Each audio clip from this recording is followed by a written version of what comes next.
Gue akhirnya digendong, gue udah lemes. Udah lemes sampai gue ketiduran dan sampai hari ini gue takut kodok. Disitulah gue akhirnya bangkit. Walaupun motivasi jelek.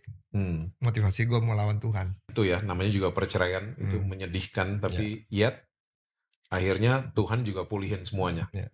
Kalau lagi mau berantem gitu, gue yang disodorin gitu. Gue yang disuruh maju.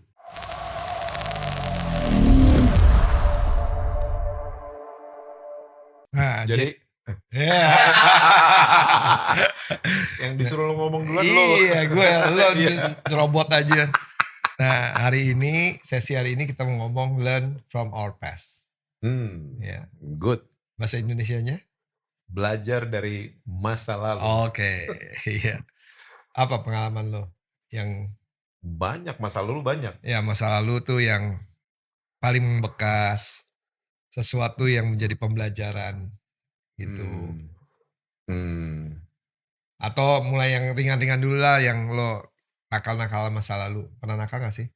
Nakal? Oke. Gue itu 13 tahun udah nakal. Umur 13 tahun. And apa ya, nakalnya kita dulu mungkin bolos. Oke. Nyuri-nyuri mobil papa, bawa kemana, ke puncak. Nakal-nakalnya mungkin seperti itu. Dan tawuran. Tawuran itu mungkin yang paling jengkelin nyokap bokap gue kali ya. Tawuran itu ya gue kalau tawuran kadang-kadang sampai ditahan sama polisi. Dimasukin di polsek. Maksudnya rame-rame semuanya gitu. Rame-rame, terus tiba-tiba nyokap bokap gue udah jam 6 sore, Jesse belum pulang. Nah ini nih ditahan pasti. Nah yang lucunya, pernah kisah nakalnya yang lucu itu apa? Pengalaman? Apa ya? Nakal tapi lucu. Nakalnya lucu. Gue pernah punya pacar. Gue bawa dia ke Bandung naik mobil. And the whole trip, waktu itu belum ada tol kan. Jadi selama perjalanan Jakarta-Bandung, gue kan penggemar musik rock kan dari dulu. Itu dari Jakarta-Bandung, lagunya di mobil tuh pakai kaset. Itu Iron Maiden.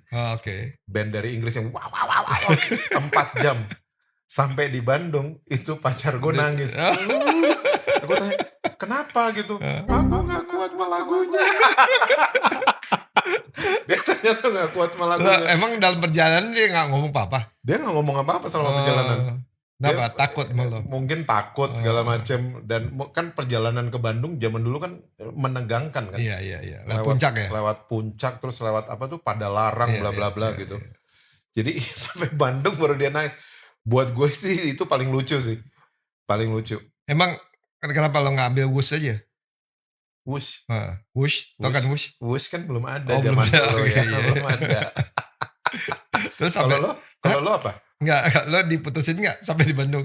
Sampai Jakarta diputusin. Sampai Jakarta? Iya, dia ini juga tuh. Dia tahu juga. Kalau gue putusin di Bandung, dia pulang naik apa?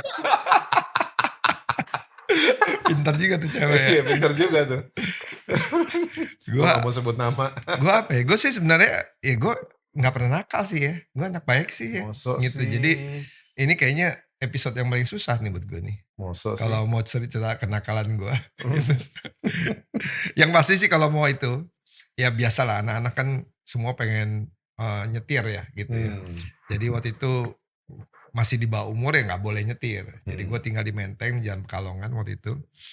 Jadi gue lagi mikir gimana ya, maksudnya kan susah banget gitu untuk minta supir, kan ada supir kan untuk supir supaya gantian lah untuk ngajarin driving, tapi supirnya kan udah dikasih tahu nggak boleh, gue jadi nggak pernah kasih.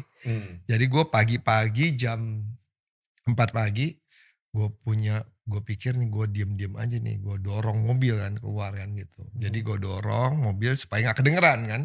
Ya udah dorong, terus udah nyetir gitu, nyetir sendiri di daerah gue itu ada dua lapangan gitu. Lapangan yang pertama terus lapangan kedua. Ya belajar sendiri, nyetir sendiri gitu. Nah di situ kan gue tuh sering jalan-jalan sore ya, main sore. Jadi tetangga-tetangga kenalnya dari Menteng gitu. Jadi ada sebenarnya sih lucu sih nggak juga, ada sedihnya juga sih gitu. Karena di situ gue jadi kenal sama anjing-anjing tetangga juga gitu, sama ada juga anjing-anjing kampung juga yang jadi temen gue gitu. Nah pas waktu gue lagi nyetir, karena lagi muter lapan satu, lapan kedua, tuh anjing tiba-tiba muncul. Nah karena namanya baru nyetir ya, kita mau refleksnya mau yang bener malah salah, malah gue tabrak tuh anjing. Iya. Ya ampun, terus? Ya karena nggak bisa ngerem, ya gue gas. Jadi bukannya ketabrak lagi, jadi kelindes. Tapi untungnya nggak mati, tapi patah kakinya. Oh kasihan. Aduh, gue jadi sedih banget. Nah makin gue panik, nah gue kan memang udah pintu pagar tuh udah dibuka supaya gue bisa masukin mobil tuh pelan-pelan gitu. Jadi dari jauh, kurang lebih sekitar 100 meter, gue matiin mesin mobil. Supaya tuh mobil masuk ke rumah itu nggak kedengeran kan. Nah gue nggak tahu ternyata kalau mesin mobil dimatiin, kalau kita injek rem itu bisa blong gitu. Jadi gue masuk pelan-pelan, wah pas mau masuk ke dalam, udah masuk ke dalam rumah itu, mau diinjek remnya nggak bisa. Itu mobil nabrak masuk ke dalam rumah, sampai masuk ke tempat opa gue tinggal sama opa oma gue. Opa gue punya temen itu tinggalnya persis di rumah di samping, di pavilion gitu. Jadi masuk masuk ke kamarnya tuh mobil gitu. Dulu naik mobil hijet. Jadi bukannya mau diam-diam, yang ada masuk ke dalam rumah jam 4:30 pagi, tabrakan mobil masuk ke living room gitu. Oh, mobil. Tapi opa nggak di situ? Temen opa. Oh, temennya opa di hampir situ. Mati ketabraknya. Soalnya masuk ke living room, masuk kamarnya. Jadi itu heboh semua. Tetangga-tetangga pada keluar semua. Terus? Ya udah, habis itu udah dimarah-marahin lah gitu semua. Itu tuh yang dimarah-marahin paling nyebelin. Iya, terus ya udah stres aja setelah itu gitu. Ya ampun, gila banget sih. Terus kalau lo kenakalan apa lagi yang pernah benar-benar jadi apa ya, membekas di hati dan juga terjadi satu pelajaran? Gue sih waktu lihat nyokap gue nangis lah. Mungkin itu jadi pelajaran buat gue karena apa ya, dulu kita bolos ke villa keluarga di puncak dan kita ngeganja. Dan gobloknya waktu udah mabuk ganja, puntungnya kita taruh semua di villa. Oh, terus? Kita nggak buang kemana, kita taruh di situ. Kita langsung balik dalam keadaan high, balik ke Jakarta, dan itu akhirnya ketahuan karena penjaga villa itu bawa nih puntung semua ke Jakarta. Wow. Dibawa dan gue dipanggil sama nyokap gue sama om gue dengan barang bukti. Ini kalian ngapain di villa di puncak? Gue udah nggak bisa ngomong. Dan lihat nyokap gue nangis itu mungkin yang membuat gue belajar. Bahwa wow, ternyata mama papa nih udah sekolahin, udah banting tulang segala macam, ternyata gue bikin dia nangis gitu loh. Dan itu jadi pelajaran buat gue gitu loh. Maksudnya untuk direm-rem lah waktu itu nakalnya. Gak langsung berubah, tetap nakal dan badung. Tapi gue mulai ngerem dengan itulah, belajar bahwa orang tua itu bikin segalanya buat kita bisa sekolah segala macam, dan itu yang akhirnya membuat gue ya agak-agak mulai berubah lah, mulai dari situ lihat momen nyokap gue nangis. Nah kalau gue sih mungkin lebih karena ini ya, karena dari umur 3 tahun kan my parents got divorced, ya, pisah. Nah setelah itu gue dibesarin sama oma sama opa gitu ya. Nah oma dan opa itu karena buat gue tuh udah jadi kayak orang tua gitu. Dan pada saat mereka masih ada? Enggak. Jadi pas waktu mereka pass away, itu ceritanya adalah gue tuh tidur sama oma gue. Kakak gue yang perempuan tidur sama opa gitu. Karena mereka tuh bener-bener sayang banget sama kita. Jadi gak mau kehilangan figur orang tua. Terus akhirnya satu waktu, jadi gue dari kecil itu udah ngerawat oma. Oma itu sakit asma. Jadi kalau asmanya lagi kambuh parah, di belakangnya tabung oksigen, samping kanan tuh obat-obat asma. Jadi gue dari kecil udah dilatih untuk kalau sampai dia kena serangan itu gue coba bisa bantu gitu. Nah satu waktu jam 4 pagi gue dibangunin. Gue dibangunin suruh pindah ke kamar. Yang kamar yang paling depan. Gue juga bingung kenapa tiba-tiba pindah ke kamar depan gitu. Tiba-tiba jam 5 pagi itu mobil rame-rame iring-iringan datang. Nah opa gue itu setiap weekend itu suka berburu kelelawar sama berburu babi. gitu. Ya pindah-pindah ke berbagai hutan gitu ya. Dan tiba-tiba iring-iringan mobil jeep itu datang, konvoy, tiba-tiba turun bawa jenazah. Nah, jenazah itu ya opa gua ternyata. Jadi dia kena serangan jantung waktu berburu di ujung kulon, dan karena di tengah-tengah hutan nggak bisa ketolong. Jadi Oh ya. he pass away. Tapi dia memang bilang dari dulu. Jadi setiap kali makan, opa selalu bilang, pokoknya opa kalau meninggal mau kalau lagi berburu celeng kayak gitu. Dan ya his wish apa jadi kenyataan gitu. Tapi di situ it hits me badly karena gua ngelihat opa tuh udah kayak my own father gitu. Nah oma walaupun nggak tidur sama-sama sama Lo umur opa, berapa waktu itu? gue umur sekitar 9 tahun gitu. Terus opa umur? Opa umur sekitar ya buat 60 gitu. Masih Iya, quite young. quite young gitu. Tapi ya namanya kena serangan jantung ya. Terus oma ya sedih banget. Dan sejak itu asmanya kambuh. And 2 tahun kemudian waktu dia di rumah sakit, gue inget banget satu hal tuh bahwa waktu kita kunjungan di rumah sakit Carolus, waktu kunjungan udah habis, semua pada keluar kamar, tiba-tiba oma panggil gue lagi gitu. Gue datang, gue tanya kenapa oma, dia bilang oma mau doa buat kamu gitu.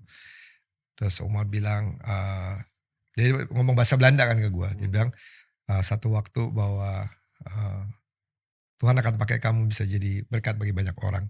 Nah gue nggak ngerti, terus terang ya I was very young gitu. Dan gue yang gak ngerti, gue pikir ya masih besok-besok kan gue bisa datang lagi kunjungin oma lagi di rumah sakit. Dan gue pergi sekolah besokan pagi jam 8:30, 9, kepala sekolah panggil, gue keluar kelas, suruh ke rumah sakit. Pas waktu gue ke rumah sakit, gue dapet kabar bahwa oma ternyata she just passed away gitu, pagi hari. Gitu. Jadi abis belum 2 tahun gue kehilangan opa, terus kemudian kehilangan oma. Dan disitulah gue kehilangan kedua kalinya gitu. Dan at that moment gue tuh rasanya marah banget sama Tuhan. Kenapa sih sesuatu yang baik dalam hidup gue tuh Tuhan ambil terus gitu. Baru adaptasi lagi gitu untuk jadikan oma opa tuh seperti my own parents gitu. Dan gue kehilangan semuanya. Dan I think that moment scares-nya itu, sakit hatinya tuh mungkin sampai sekarang gue tetap bisa ngerasain tuh kalau nginget momen ini ya. Dan di situ ya gue banyak berubah karena gue kepahitan sama Tuhan. Gue kepahitan dengan kehidupan dan it changed me to be a very very mean and bad person gitu. Dan mungkin karena hal itulah. Jadi banyak yang gue bisa lihat bahwa kenakalan seseorang tuh kadang-kadang nggak lepas juga dengan masa lalunya. Latar gitu. belakang. Latar belakang. Dan kadang-kadang kalau kita nggak berani being vulnerable gitu, nggak berani cerita dan juga nggak menyadari akan hal itu dan nggak mau di treatment, itu will carry on gitu. Jadi sejak itulah gue udah nggak peduli lagi namanya kehidupan. Nah itu yang masuk yang dalam dunia kegelapan gitu. Dalam semuanya, anything gitu. Mau itu drugs, mau itu perempuan, gambling. Jadi gue udah set myself bahwa hidup ini gak perlu ada aturannya gitu. Karena segala sesuatu yang baik yang gue udah jalanin aja, ternyata gue kayak diambil lagi semuanya gitu. Nah ya jadi ya masa-masa seperti itulah gitu. Nah kembali lagi kalau soal tema temenan itu, ya akhirnya gue ketemu orang preman pada waktu itu. Nah preman itu yang menjadi temen gue gitu. Kalau di sesi pertama itu kita bicara kemarin soal temenan, jadi gue punya perjalanan itu, temenan itu sangat penting. Itu preman itu gak punya istri, gak punya anak, he is alone, dan gue sama dia udah kayak sebenarnya kayak anak sama bapak gitu. Nah karena ya figurnya dia, ya dia gak punya aturan juga di dalam hidupnya gitu. Karena dia memang cari pendapatannya kan juga untuk malak orang, untuk tagih hutang dan lain sebagainya kayak gitu ya. Dan gue deket banget sama preman itu. Jadi that's the lifestyle that I have. Nah lo kan ada cerita lucu yang tadi lo mau ceritain, apa tuh? Gue waktu masih kecil juga emang karena nakal banget, mungkin suka lari sana lari sini dan lain sebagainya. Pernah waktu kita ngumpul di villa di puncak, villa keluarga gitu, ada kolam berenang. Kolam berenangnya tuh kosong, airnya nggak ada. Jadi lagi dikuras waktu itu. Saking badungnya gue, bokap gue gendong gue ditaruh di situ biar diem. Karena gue nggak bisa manjat, terlalu tinggi itu kolam, ditaruh di yang dalam. Kolam kosong, nggak ada airnya. Okay, Tiba-tiba gue lagi diem, lagi nggak masalah. Tiba-tiba gue ngelihat ke kanan gitu, pojokan kolam renang. Ada hitam, ada gerigi-geriginya gitu, bentuk, gue pikir batu gitu. Gue ngeliatin terus, tiba-tiba dia goyang. Ngek gitu. Ternyata itu kodok. Gue menjerit, dan gak ada yang tolongin gue. Kayaknya gue tahu tuh, bokap gue bilang, biarin aja. Gue sempet denger soalnya, biarin aja tuh anak itu. Gue nangis, gak ada yang tolongin gue, sampai mungkin udah 1 jaman lebih, sepupu gue yang kasihan sama gue. Gue akhirnya digendong, gue udah lemes. Udah lemes sampai gue ketiduran, dan sampai hari ini gue takut kodok. Lo waktu itu lihat kodok itu kenapa? Takutnya? Geli atau? Geli, lihat dia tiba-tiba badan yang bergerigi gitu. Tapi dia nggak nyamperin lo kan? Enggak, ada sisik-sisiknya gitu, tiba-tiba gerak gitu. Gue geli banget, dan sampai hari ini gue suka diketawain sama anak cewek gue, my daughter. Ada kodok segini, badan segini gini bisa lompat gue. Jadi pantesan waktu kita kemarin ke Bali kan, pas waktu kita habis makan keluar dari living room, tiba-tiba lagi jalan mau ke mobil, lo lompat gitu, gue bingung apa sih? Enggak, gue berhenti lagi, gue berhenti. Gue pikir ada ular tuh apa, tau kodok aja. Kodok, gue nunggu dia pergi dulu kan. Gue sampai hari ini mau ditawarin suike, mau orang ini enak banget, gue ngebayangin dia hidup, nggak banget. Nggak banget kan, dia miring gini kan, semua binatangnya dia miring gini, aduh nggak banget deh. Nggak banget kodok. Wow. Itu cerita lucu sih buat gue. Tapi efeknya sampai sekarang gue jadi geli sama kodok gitu loh. Nah, kalau cerita yang traumatic dan membekas, yang make you sad tapi menjadi sebuah pelajaran dalam kehidupan lu masa lalu, itu yang apa? Mungkin my divorce kali ya. Okay. My divorce itu jadi pembelajaran yang buat gue itu S3 kehidupan gue kayaknya. Itu tadi yang di episode lalu ya kita sebut ya, yang gue sempet singgung, gue pernah ngalamin yang orang-orang tiba-tiba hilang, orang-orang gak ada tiba-tiba. Gue cari pertolongan, gak ada yang mau angkat telepon. Zaman itu gak ada WhatsApp, gak ada sosial media, gak ada apa-apa. Dan tapi yang gue gak regret adalah gue gedein 2 anak sendiri. Itu berarti dari umur berapa? My daughter 6 tahun, dia sama pangeran. Angel 6 tahun, pangeran 3 tahun. Gue gak regret, gue harus bangun pagi, mandiin mereka, anterin mereka sekolah, siang jemput lagi mereka sekolah, sampai di rumah suapin mereka, dan ya itu mereka mesti tidur siang. Dan gue gak regret, gak nyesel lewatin fase-fase itu. Tapi kadang-kadang ya itu ya, namanya juga perceraian, itu menyedihkan, tapi yet akhirnya Tuhan juga pulihin semuanya. Gue bisa get along dengan ibunya anak-anak, dengan suaminya, dengan anak angkat mereka, dan mereka juga bisa get along with my wife now. So pembelajarannya adalah begini, waktu kita berpikir kepahitan mesti dibalas dengan kepahitan, itu nggak akan ada ujungnya. Jadi pengampunan adalah balas dendam terbaik. Forgiveness. And that's not easy. At all. Gue ngomong kayak gini kelihatannya gampang, cuman mesti dilewatin selama 10 tahun. Baru gue bisa kayak let go, bisa sembuh dan lain-lain. Dan gak pakai cara-cara sekarang waktu itu kan. Cara-cara sekarang mungkin mesti ketemu psikolog mungkin dan lain sebagainya. I have to struggle myself waktu itu. Mesti struggle myself, mesti cari temen yang bener-bener temenan, yang relate with me, dan itu nggak gampang.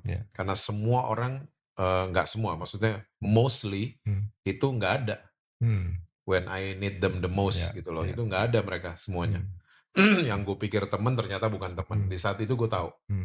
So that's why yang kemarin episode kemarin kita udah bahas, maksudnya gue nggak pernah pengen ada yang ke left behind in my circle.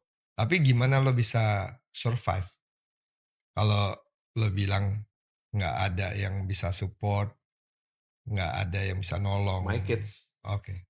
2 anak gue tuh heaven sent banget buat gue. Heaven sent banget. Mereka tanpa mereka sadari ya, mereka innocent waktu itu. Kayak surga suka kasih words in their mouth. Kasih perkataan-perkataan yang gue kadang-kadang kaget. Loh, kok mereka siapa yang ngajarin gitu? Mereka sama gue kok. Mereka gak ketemu siapa-siapa. Kok bisa ngomong kayak gitu dan lain sebagainya gitu loh.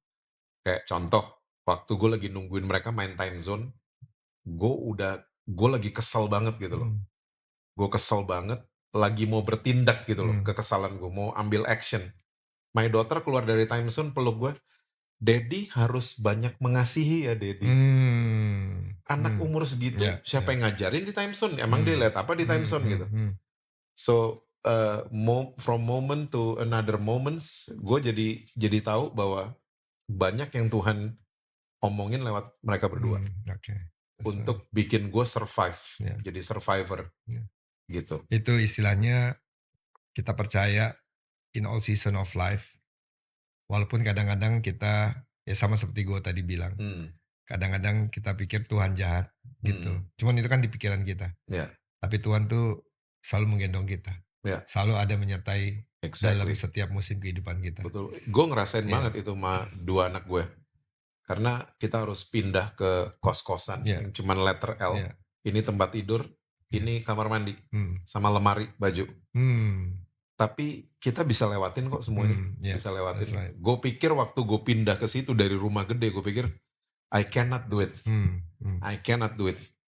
Malah teman-teman SMA gue yang tiba-tiba datang bawain grocery, tiba-tiba Jess, you cannot live like this. Lo nggak bisa hidup kayak gini segala macam with 2 anak dan lain sebagainya. Tapi gue ngelihat ada the higher power ya, ada kuasa yang lebih besar daripada yang kita lihat, yang mimpin kita bertiga sampai kita bisa lewatin itu semua. Gue yakin pasti as for now kita bisa look back, kita tahu bahwa walaupun teman semua ninggalin, tapi Tuhan nggak pernah tinggalin. Exactly. Gitu. Dan He gave His power, strength, and grace untuk kita bisa lalui semua itu. Gitu. Dan itu yang gue belajar, maksudnya jangan pernah memframing orang dari musim yang mereka sedang lewati. Gue pernah ngelewatin musim itu, tapi gue pun tidak memframing diri gue sebagai orang gagal. Karena Tuhan nggak pernah juga memframing orang dari musim kan. Dia ada justru di setiap musim hidup. Kalau lo masih bisa lihat diri lo waktu menjalani itu nggak menjadi orang gagal pada saat waktu itu, atau lo waktu itu ngelihat? Waktu itu gue mikirnya I'm a failure, I'm a loser, bla bla bla. Gue mikir gitu terus. Cuman ya itu, my 2 kids itu heaven sent banget. Mereka yang selalu bikin gue kebuka mata gue segala macam untuk ngelihat bahwa, gue nggak boleh nyerah. Gitu. Unik sih pengalaman itu, karena setiap orang punya their own journey ya. Kalau dari gue sejak waktu my grandparents pass away, gitu kan jadi rebellious lagi ya, benar-benar kayak marah sama Tuhan, marah sama ya to everyone gitu. Jadi I live my life semaunya aja. Tunggu, waktu habis opa oma meninggal, akhirnya lu masih apa? Sama preman itu di mana? Tetap di Menteng? Gue sempat pergi diangkat anak lagi sama adik daripada my mom. Gitu. Nah, tapi itu cuma 9 bulan. Basically mereka nggak punya anak, gitu. Jadi gue tinggal di situ sama kakak gue. Tapi mereka punya 27 anjing. And this is so funny. Rumahnya besar banget. Ya, rumahnya di belakang lapangan golf gitu. Jadi anjing-anjingnya mulai dari anjing herder, anjing apa semuanya. Jadi tuh anjing-anjing tuh lebih berkuasa daripada semua yang tinggal di situ. Jadi tidur di sofa, duduk di sini, di mana-mana gitu. Dan anjing itu satu gonggong, yang lain ikut menggonggong kan. Nah, my auntie itu kalau untuk buat anjing itu supaya dia diam, dia ada cambuk yang dia pegang itu, dan kemudian dia cambuk, dia teriak, gitu, dia teriak gitu kan, seperti Yesus lagi menenangkan danau yang bergelora kan. Terus semua diam, tapi nggak lama lagi, 15 menit lagi, setengah jam ribut lagi. And ya I couldn't stand it gitu. Maksudnya walaupun rumah mewah, rumah bagus gitu, tapi nggak ada rasa sukacita lah, damai gitu. Dan mereka juga have their internal conflict, domestic conflict, day by day. Jadi mereka bertengkar dan itu almost every day. Belum lagi kondisi anjingnya. So gue cabut di situ. Nah dari cabut itu yang akhirnya gue ketemu si premannya. Terus tetap di Menteng atau di? Nah di premannya itu gue pindah-pindah tempatnya. Oh, oke. Jadi dari rumah satu ke rumah yang berikutnya. Dan this is the one karena gue cari namanya kebahagiaan ya. People kan just want to find some happiness gitu. Ya pertama gue gak punya uang, gak ada pegangan sama sekali gitu. I don't know where my parents is at the time gitu. Terus kemudian gue ya pergi akhirnya kumpul-kumpul sama teman-teman waktu itu di daerah Menteng di Jalan Irian waktu itu. Teman-teman pergi ke klub lah setiap malam gitu. Nah terus gue mau cerita bahwa setiap kali gue pergi sana karena gue gak ada duit, tapi dia mau ajak gue untuk supaya bisa jadi funnya. Gue jadi objeknya. Dan jadi objeknya apa? Kalau lagi mau berantem gitu, gue yang disodorin gitu. Gue yang disuruh maju. Jadi tumbal satu. Terus kemudian kedua, mereka senang kalau ngelihat orang mabok. Jadi dituang-tuangin, terus gue mabok, terus gue naik di atas meja. Dicekokin. Dan gue harus mau gak mau harus ngikutin apa yang mereka mau. Gitu. Supaya buat mereka ketawa aja. Nah pulang dari situ ya muntah ya mereka senang. Ngelihat gue muntah, mabok, terus disuruh ngapain aja. Tapi ironisnya atau sedihnya adalah pulang dari klub itu biasanya kita pergi makan. Dan setiap kali kita pergi makan, yang gue ingat setelah gue nggak pernah sekalipun gue dapat menu makanan yang untuk pilih. What lo mau makan apa? Mereka semua makan, pilih. Tapi nanti kalau udah selesai, ada sisa-sisanya baru kasih ke gue. Kasih tuh si Edward gitu. Jadi gue makan tuh ya sisa-sisa daripada mereka aja. Leftover every single day. Why they did that?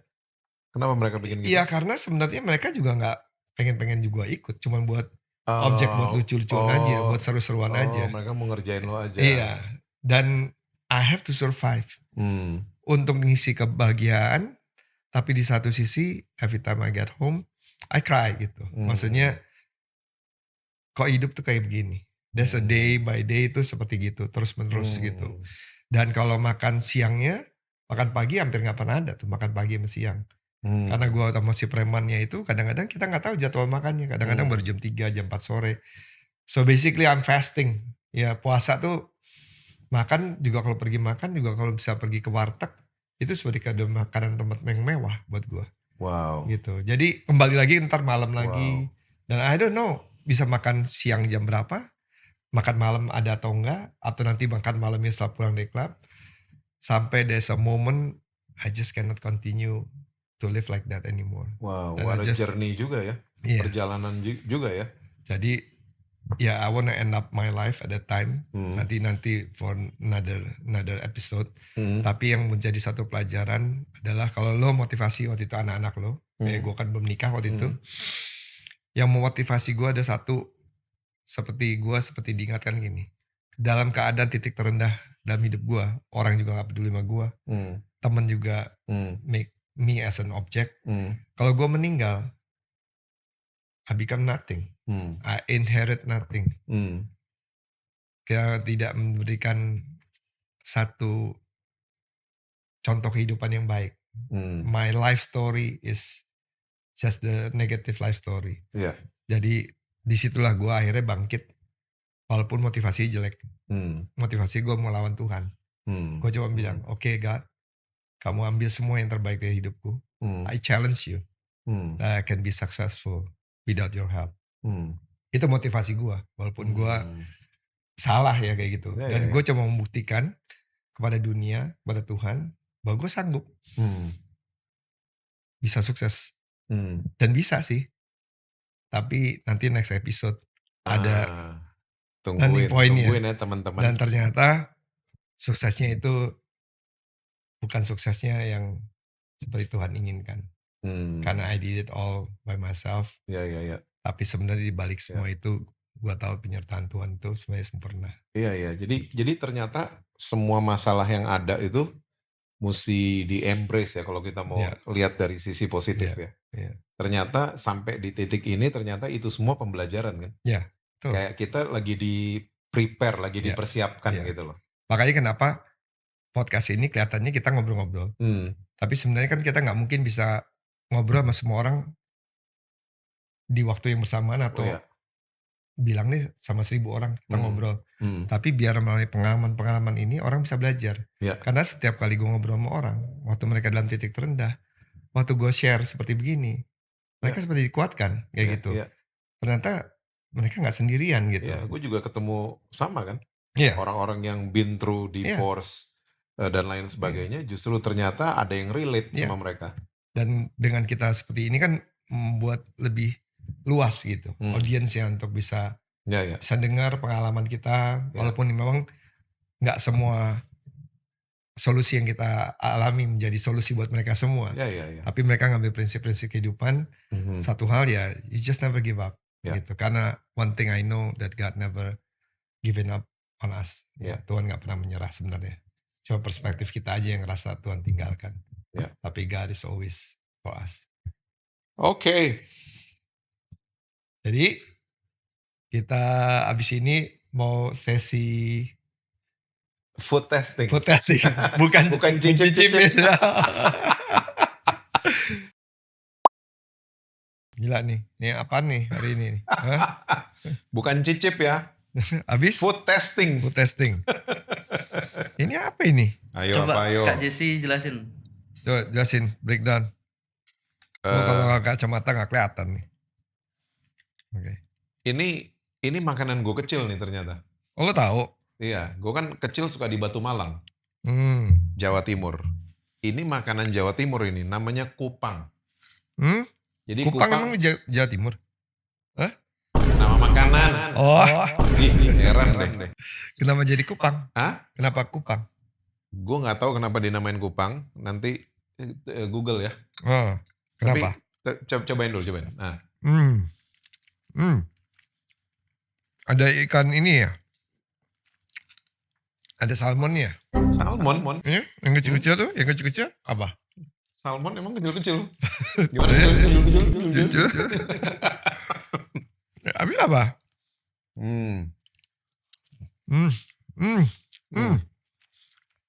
Enak banget. Ada tahunya, ada lontongnya. Gua nggak pernah makan ikan cupang ya. Ikan cupang apa? Kok ikan cupang? Bukan, ini apa? Kupang. Jadi kupang itu selain nama kota di Nusa Tenggara Timur, makanan salah satu khas makanan Jawa Timur. Enak. Mana gue lupa. Gimana sih? Lebih ke makanan Jawa Timuran.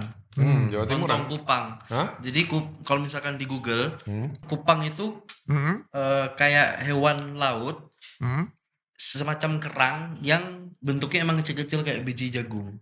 Oh gitu. Oh ini hewan laut ini? Iya. Kecil. Iya kayak kerang kecil-kecil, terus kasih petis sama kasih jeruk nipis gitu. Ini kalau lihat ya, kalau ini nih, coba lihat. Gitu. Sambil makan tuh. Sambil makan apa lihat? Lihat, gue sambil makan. Lihat sambil makan. Iya, itu kayak enggak lihat nih, lihat terus makan sambil makan. Nah, itu kayak ini kodok tuh, ya pasti. Kodok kayak gini gitu. Matanya kayak mata kodok. Enggak. Tapi enak banget ya. Gue sih suka. Iya. Red dong, red. 1 sampai 10.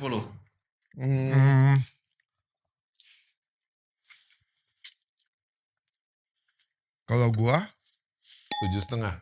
Ini pertama kali ya. Gue sih bilang 8,5 sih. 8,5 sampai 8,7 lah. 7,5. Oke banget sih. Bisa jadi one of my favorite. Gue sih pelit banget ya kasih nilai. Pernah makan kupang kan? Ini termasuk yang enak atau enggak? Iya. Termasuk yang enak. Oke. Oh. Iya makanya gue bilang sih enak banget. 7,5. Kenapa? Kurangnya 2,5 kurang apa? 2,5 campuran dari semuanya itu nggak nampol buat gue. Nggak nampol puk gitu.